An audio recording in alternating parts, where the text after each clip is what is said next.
Answer these 5 questions to win $500. All right, let's go. Who's on the $100 bill?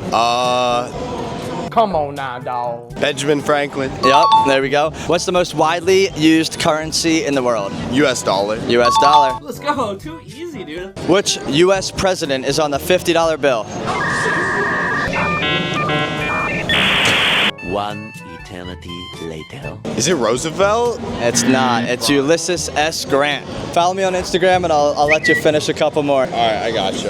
Which island was the Federal Reserve founded on? Puerto Rico? Nah, it's Jekyll Island. Okay. Yeah. Okay. Thank you, bro. I appreciate you.